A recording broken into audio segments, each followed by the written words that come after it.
सरकारी कर्मचारियों को पेंशन की गारंटी तो प्राइवेट नौकरी करने वालों के लिए ये योजना है सही। अब बदलेगा ईपीएस 95 पेंशन का फॉर्मूला, जाने कब होने वाला है इस पर अंतिम फैसला। अब बदलेगा ईपीएस 95 पेंशन का फॉर्मूला। ईपीएफओ अपनी कर्मचारी पेंशन योजना एम्प्लॉय पेंशन स्कीम में मासिक पेंशन निर्धारण के मौजूदा फॉर्मूले में बदलाव पर गंभीरता से विचार कर रहा है। इसके तहत पूरी पेंशन योग्य सेवा के दौरान मिलने वाले औसत पेंशन योग्य वेतन के आधार पर मासिक पेंशन निर्धारित करने का प्रस्ताव है। अब बदलेगा ईपीएस 95 पेंशन का फॉर्मूला। हालांकि इस संबंध में अंतिम फैसला पेंशन, इसके लिए भुगतान की जाने वाली राशि और जोखिम का आकलन करने वाले एक्चुअरी की रिपोर्ट के बाद लिया जाएगा। मामले से जुड़े एक सूत्र ने यह जानकारी दी। ईपीएस के तहत नए पेंशन फॉर्मूले पर अंतिम फैसले का इंतजार। फिलहाल ईपीएफओ कर्मचारी पेंशन योजना ईपीएस 95 के तहत मासिक पेंशन निर्धारित करने के लिए पेंशन योग्य वेतन, पिछले 60 महीनों का औसत वेतन एक्स पेंशन योग्य सेवा वर्षों में 70 फॉर्मूले का इस्तेमाल करता है। बदलेगा ईपीएस 95 पेंशन का फॉर्मूला। सूत्र के मुताबिक ईपीएस 95 के तहत मासिक पेंशन के फॉर्मूले में बदलाव का प्रस्ताव है। इसमें पेंशन योग्य वेतन में पिछले 60 महीनों के औसत वेतन की जगह पेंशन योग्य सेवा के दौरान मिलने वाले औसत पेंशन योग्य वेतन को शामिल करने की योजना है। हालांकि सूत्रों ने स्पष्ट किया कि यह अभी प्रस्ताव के स्तर पर है और इस पर अभी कोई अंतिम फैसला नहीं हुआ है। अंतिम फैसला एक्चुअरी की रिपोर्ट आने के बाद लिया जाएगा। ये ईपीएफओ सब्सक्राइबर होंगे प्रभावित। अगर ईपीएफओ पेंशन फॉर्मूले में बदलाव करता है तो इससे निश्चित तौर पर उच्च पेंशन का विकल्प चुनने वालों समेत सभी की मासिक पेंशन मौजूदा फॉर्मूले से कम होगी। इसे एक उदाहरण से समझा जा सकता है।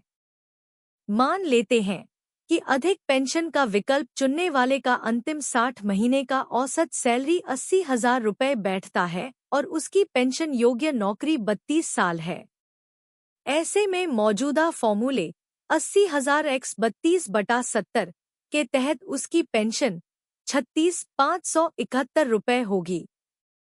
वहीं जब पूरी पेंशन योग्य नौकरी के दौरान वेतन का औसत लिया जाएगा तो मासिक पेंशन का निर्धारण कम होगा, क्योंकि नौकरी के शुरुआती दिनों में सैलरी, बेसिक सैलरी और महंगाई भत्ता कम होता है।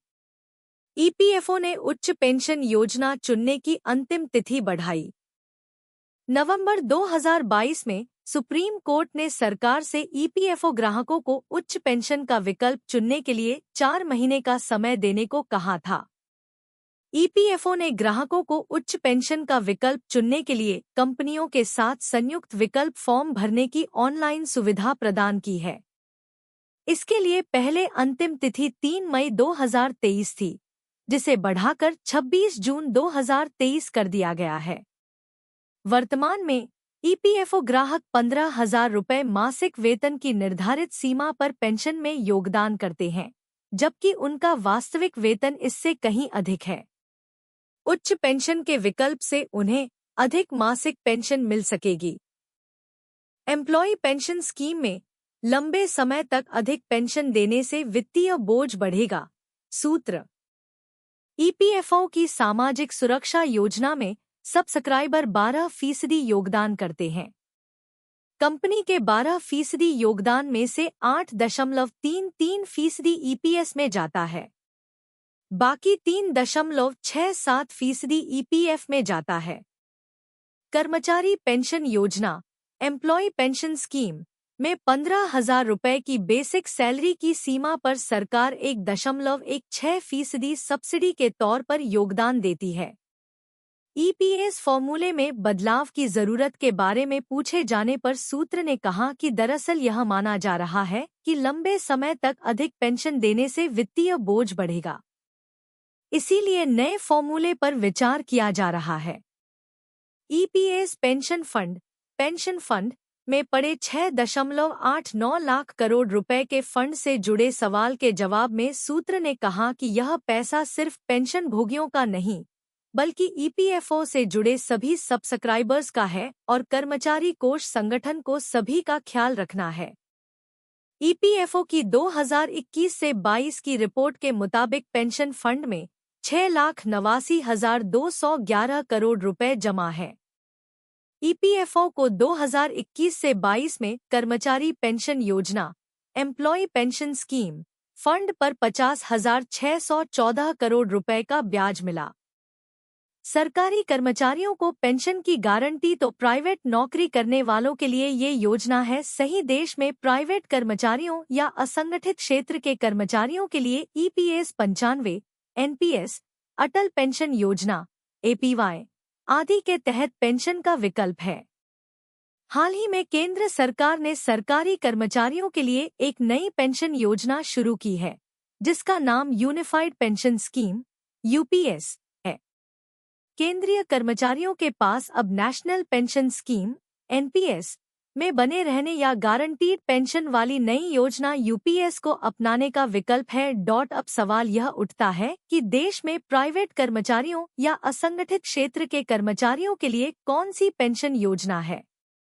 ऐसे लोगों के लिए ईपीएस 95, एनपीएस, अटल पेंशन योजना एपीवाई आदि के तहत पेंशन का विकल्प है। आज हम इस खबर के माध्यम से अटल पेंशन योजना के बारे में जानेंगे।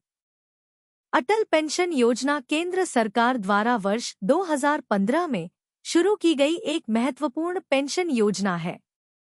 इस योजना का उद्देश्य असंगठित क्षेत्र में काम करने वाले लोगों को रिटायरमेंट के बाद वित्तीय सुरक्षा देता है। कम आय वाले लोगों को ध्यान में रखकर लाई गई इस योजना में नियमित रूप से थोड़ा सा योगदान करके भी रिटायरमेंट के बाद अच्छी मासिक पेंशन मिल सकती है। बस इतना करना होगा निवेश। अटल पेंशन योजना के तहत अगर आप 18 साल की उम्र से हर महीने 210 रुपए का निवेश करते हैं, तो 60 साल की उम्र के बाद आपको जीवन भर हर महीने 5,000 रुपए और सालाना 60,000 रुपए की पेंशन मिल सकती है। अगर 210 रुपए का रोजाना खर्च देखें तो यह सिर्फ 7 रुपए आता है। 1,000 रुपए से 5,000 रुपए तक पेंशन का प्रावधान। अटल पेंशन योजना के तहत आपको हर महीने 1,000 रुपए से 5,000 रुपए तक की पेंशन मिल सकती है। योजना में पेंशन की रकम आपके द्वारा किए गए निवेश पर निर्भर करती है। उदाहरण के लिए अगर आप 1,000 रुपए की मासिक पेंशन चाहते हैं और 18 साल की उम्र से निवेश करना शुरू करते हैं, तो आपको हर महीने सिर्फ 42 रुपए का योगदान करना होगा। कौन कर सकता है निवेश? इसमें 18 से 40 साल के लोग पैसा लगा सकते हैं। इस योजना के तहत 60 वर्ष की आयु पूरी करने के बाद अंशधारक को उसके अंशदान के आधार पर 1,000 रुपए से 5,000 रुपए तक की मासिक पेंशन की गारंटी दी जाती है। अगर अंशधारक की मृत्यु हो जाती है, तो उसकी पेंशन राशि उसके जीवन साथी को दे दी जाती है।